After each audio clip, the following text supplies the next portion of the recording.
আমি ছোট ছিলাম, তখন আমার 11 বছর ছিল, এবং ও আমাকে ফুসলিয়ে নিয়ে গিয়ে বিয়ে করছে। বর্তমানে আমার চলতেছে 13 বছর।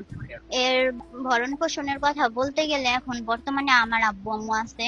2 মাস রিলেশন করার পরে তখন ও আমাকে নিয়ে যায়, পালিয়ে নিয়ে গিয়ে একটা কাজের কাছে ঘরোয়া ভাবে বিয়ে করায়। এই বিয়েটা হয়েছে একটা লটারির মাধ্যমে। যখন আমরা কোর্টে যাই, যাওয়ার পরে এই কাবিনটা দেখাই, তখন সবাই বলে যে এটা তোর বিয়ে হয় না, এতটুকু বাচ্চার সাথে সবাই চিট করছে। বিদেশে আমার মা যখন ছিল, ও আমার মাকে হুমকি দিত যে তুই বাংলাদেশে আসলে তোরে মাইরা ফেলাবো। আমার আব্বু গাড়ি চালাইতো, রাস্তাঘাটে বলতো যে তুই যেইখানে যাবি, তোরে যেইখানে পাবো ওইখানেই মাইরা ফালায় থুয়া দিমু। তো ও আমাকে বলছে যে চলো, আমাদের দুজনের ফ্যামিলিতে একজনও মানবে না, তুমি আমার সাথে চলো, আমি তোমার নিয়ে যাই। তখন এইসবের পাশে ছিল ওর ভাই, ছিল ওর খালাতো ভাই, ছিল ওর বেস্ট ফ্রেন্ড ছিল বিপ্লব, এবং অয়ও ছিল। ওর আরো 2-3টা ফ্রেন্ড ছিল। সবাই মিলে আমারে নিয়ে গেল কেরানীগঞ্জ এক জায়গায়।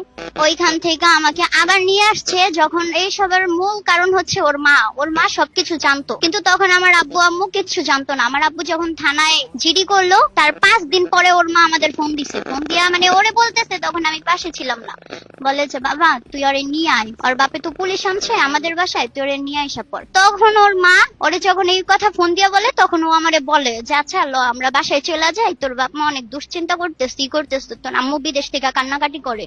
তারপরে সে নেও আমাকে নিয়ে আসছে, এবং নিয়ে আসছে ঠিকই, কিন্তু ও আমাকে খাওয়ান খরচ কিচ্ছু দিত না। ওদের বাসায় থাকতে, এক বাসার ভিতরে, সত্যি কথা বলতে কি, এক রুমের ভিতরে এরকম 3 ভাইয়ের বউ নিয়ে এবং একটা মা নিয়ে কেউ কোনোদিন থাকতে পারে না।